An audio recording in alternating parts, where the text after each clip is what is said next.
What's up, YouTube? I wanted to do this video on medical gear, and I've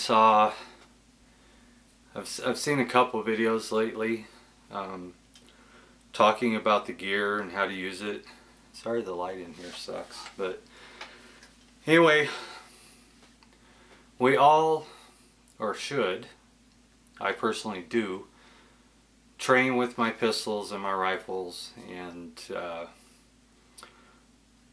prep and do all that stuff. But one thing I do, and I've taken a couple classes on like survival first aid, and the one of them I took was more for firefights. Shit hits the fan situation or something like that. And then I've taken some other first aid courses, and of course I'm a security guard, so I need first aid. I carry certain things with me, but this is my medical bag, and it is full of splints and wraps and gauze and nasogenial airway equipment and just chest bandages for gunshot wounds and things like that. There's even a surgical kit in there, medications, things like that. And I would say in an emergency I'm proficient with probably 75 to 80% of the stuff in my bag. And I need to get proficient with the rest of it. But my advantage is my wife's a nurse. She knows how to use the rest of it. She can use everything in this bag.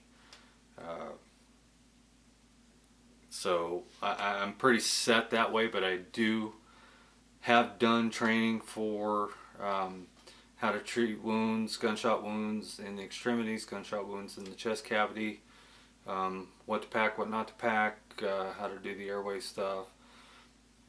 Probably fumble through some stitches, but who knows, how to dress wounds and things like that, how to help with shock.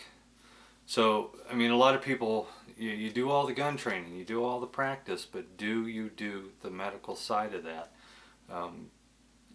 It was eye-opening to me when I took these courses that how important that is, because if you're in a situation where you're fighting with a team or alone or with a partner or something, and something happens and they need medical attention, the faster you can deal with it, the better, the more chances of survival for the patient.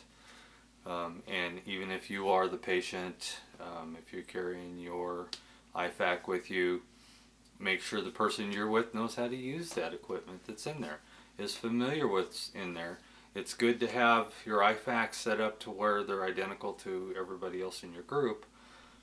And even just this first aid kit, because when you get into a situation where you have to render first aid, all you're going to do is stabilize.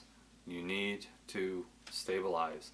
Then if you can move them, you need to move them to somebody that can finish the care that they need.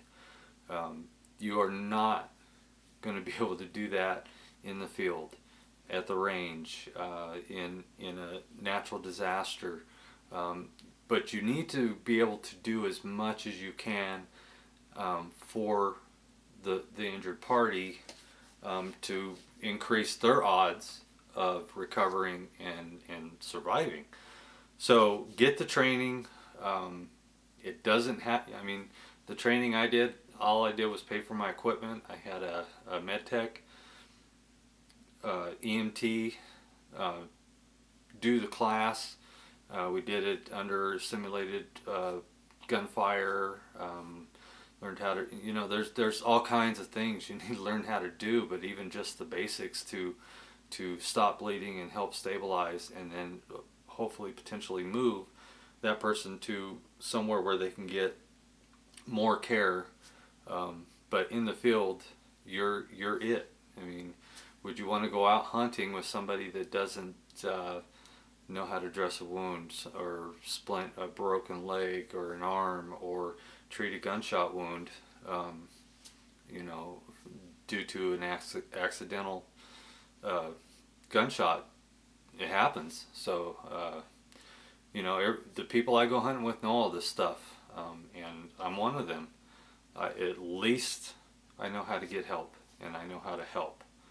Uh, you know, in some cases it's just going to be too severe and you won't be able to, but you can still try to do everything you can to help the individual.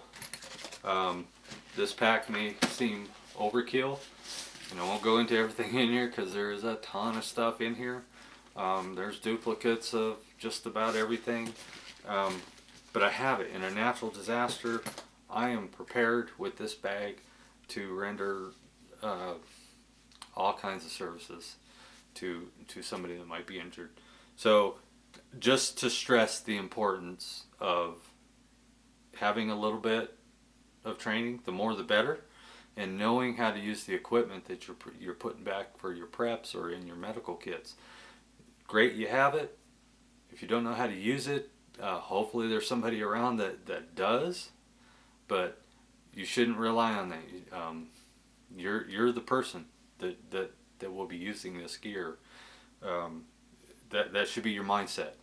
If I have this gear, I'm the person that's going to be using it, and I need to know how to use it. So anyway, that's my take on medical gear.